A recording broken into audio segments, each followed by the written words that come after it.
जो प्रोग्राम है 26 तारीख का, 26 जून मई का 26 मई का, जून का भी आओगा, जून में भी 26 आओगी, अभी तो मई आओगी, पहले जुलाई भी आओगी। जुलाई में इन्हीं के कार्यकाल में ये कारगिल हुआ था, उसका भी 26 तारीख में हुआ था, जुलाई में हो गया था। किसान यहाँ पे अपना मई में 26 तारीख को 6 महीने हो जाएंगे, तो ये निर्णय लिया है कि काला दिवस, ब्लैक डे, इसको मनाएंगे। झंडा, काला झंडा रहेगा, वो घर के ऊपर भी लगेगा, वो ट्रैक्टर पे भी लगेगा, वो गाड़ी के ऊपर भी लगेगा। जहाँ पे भी किसान अपने खेत में, पेड़ पे, ट्रैक्टर पे, घर पे, अपने मोर्चों पे, जहाँ पे भी लगाएगा, कल काला झंडा लगेगा। सरकार का पूर्ण रूप से विरोध होगा, पुतले फूके जाएंगे, क्योंकि सरकार पिछले 6 महीने से किसान बैठी हुई है, उनकी बात नहीं सुन रही। यहाँ पे महिलाएं हैं, पुरुष है, नौजवान हैं, बेरोजगार हैं, पूरी किसानी जत्थेबंदी दिल्ली के चारों तरफ और भी पूरे देश भर में आंदोलनरत किसान हैं। सरकार नहीं मान रही। आगे की घोषणा भी होगी, आगे प्रोग्राम कैसे चलेंगे, कल से मना के काले दिवस को, और आगे की अपनी तैयारी करो। जमीन बचानी है, जिस तरह से दवाइयाँ हॉस्पिटलों की तिजोरियों में गई, इंजेक्शन ब्लैकों में बिके, प्राइवेट हॉस्पिटलों के दरवाजे बंद रहे और जनता सड़कों पर मरी, यही हाल भूख में होने वाला है। सरकार हाथ डालेगी, अनाज गोदामों में बंद होगा, रोटी तिजोरी में बंद होगी, लोग भूख से तड़पेंगे। आंदोलन में अगर फैलिए आंदोलन हुआ तो यही हालात देश के होने हैं। समझ में आ गई होगी अभी। सब लोग अपना तैयार रहो, तैयारी करो। जब जरूरत हो, जब बुलवाए जाओगे आप मोर्चों पे, जिस तरह से अपने खेत की रखवाली करते हैं, इसी तरह से मोर्चों की रखवाली करो। यह आंदोलन चलेगा, कैंक दिन चलेगा, कितना लंबा चलेगा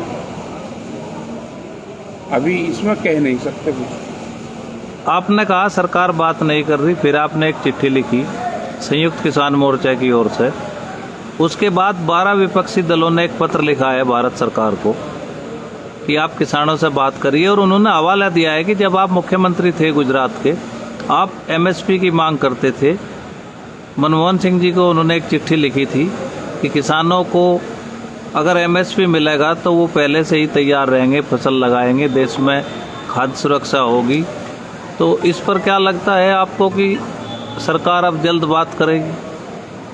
ये 2011 का सब हुआ है, जब ये मुख्यमंत्री थे नरेंद्र मोदी। एक मुख्यमंत्री की एक कमेटी बनी थी, फाइनेंशियल एडवाइजर की एक कमेटी बनी थी इनकी, ये भी उसके मेंबर थे, और इन्होंने एक चिट्ठी लिखी थी। इनका एक प्रस्ताव गया था सबका, और ये था कि एमएसपी पे पक्का कानून बनना चाहिए। अगर उस टाइम पे मुख्यमंत्री रहते हुए कानून बनाने की बात कर सकते हैं, आज जब इनके हाथ में सत्ता आई तो आज उससे क्यों भाग रहे हैं, और कैसे भाग सकते हैं? जनता इनको कहाँ भागने देगी? जनता नहीं भागने देगी। जनता के जो सवाल है उसके जवाब देने पड़ेंगे।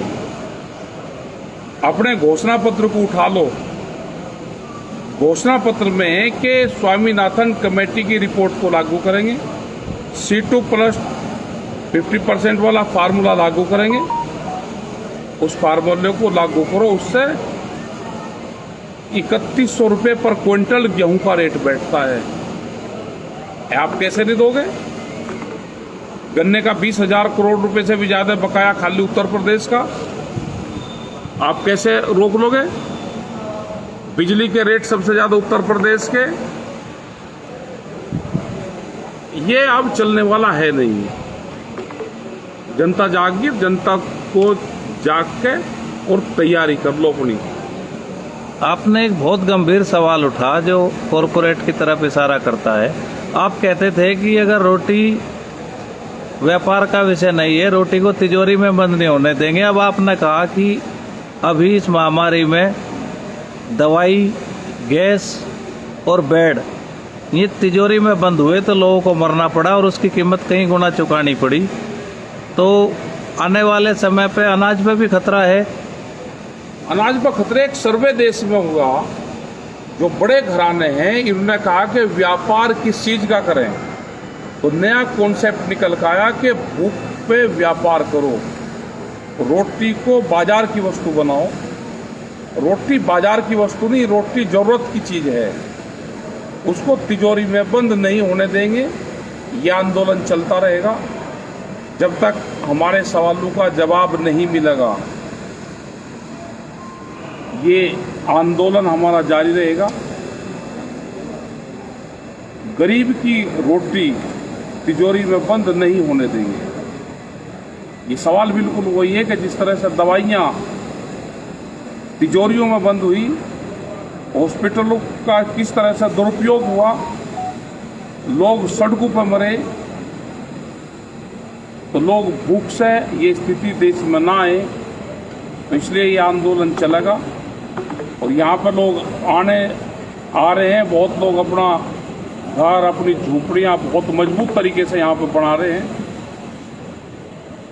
और जरूरत उस चीज़ की है कि आंदोलन में आने वाले लोग की सारी समझ पैदा करें, उसको देखें कि आज हालात क्या हो रहे हैं। घर में बैठने का नहीं, विचार करने की जरूरत है कि आपको विचार करना पड़ेगा कि आपके साथ में हो क्या रहा है। ये नहीं कि गन्ना किसान बच जाएगा। बहुत लोग कह रहे हैं कि जी गन्ने पर कोई प्रभाव नहीं पड़ता। जिस दिन कानून लागू हो जाएगा 280 रुपये का रेट उसी दिन होगा। तुरंत ये 45 रुपया कम होना है उसी दिन। हाथ उठाएंगे शुगर फैक्ट्रियां और हालात ये होंगे कि शुगर मिल पे किसान बुग्गी लेकर जाएगा, सोते उसको कीमतें वहीं मिलेगी। बहुत लोग सरसों वाले कहते हैं जी भाव ठीक मिल रहा।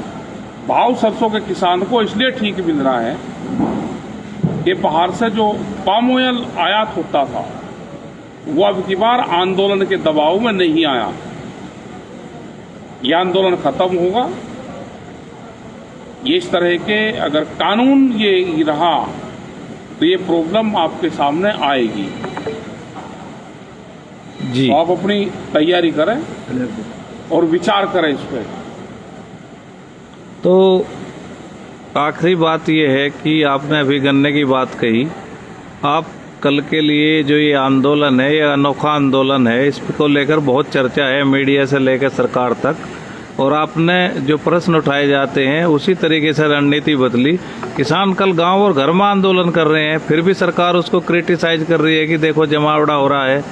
तो हर बात में किसान को टारगेट किया जाता है। इस पर भी आप कुछ कहना चाहेंगे सरकार के लिए? तो कहेगी सरकार, तो सरकार कहेगी इनको और कुछ हिस्सा नहीं मिला तो इन्हीं के नाम से कह दो, कोरोना के नाम से ही कह दो।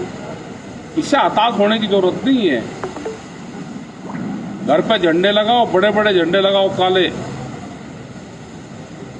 और हताश होने की जरूरत नहीं है। ये संघर्ष है, ये युद्ध क्षेत्र है। युद्ध बातों से भी जीता जाता है, बातों से ही हताश करा जाता है। तो इसमें वो करने की जरूरत नहीं। बहुत एक सोशल मीडिया पे चलाया कि कल उसकी वो बुद्ध पूर्णिमा है। बुद्ध पूर्णिमा तिथि के हिसाब से है। क्या पिछले साल भी बुद्ध पूर्णिमा 26 तारीख की थी? क्या उससे पहले भी 26 तारीख की थी? नहीं थी, वो तिथि के हिसाब से है। तो बुद्ध पूर्णिमा भी मनाएंगे, शुरुआत अपने मंचों की उसकी बुद्ध पूर्णिमा से करेंगे और उसके बाद में 10 बजे के बाद में ये प्रोग्राम शुरू होगा। सब बुद्धिस्ट लोग हैं, उसको मानने वाले लोग हैं, उनके उपदेश को मानने वाले लोग हैं, हम भी उसी विचारधारा से हैं सब। तो आपस में गलत फहमी कोई ना पाले कि बुद्धिस्ट किसी एक कौम, बिरादरी, जाति, धर्म के थे। बुद्धिस्ट सबके थे और पूरे दुनिया भर में उनके फॉलोवर हैं। हम भी सब उसी परंपरा को मानने वाले सब लोग हैं। धन्यवाद।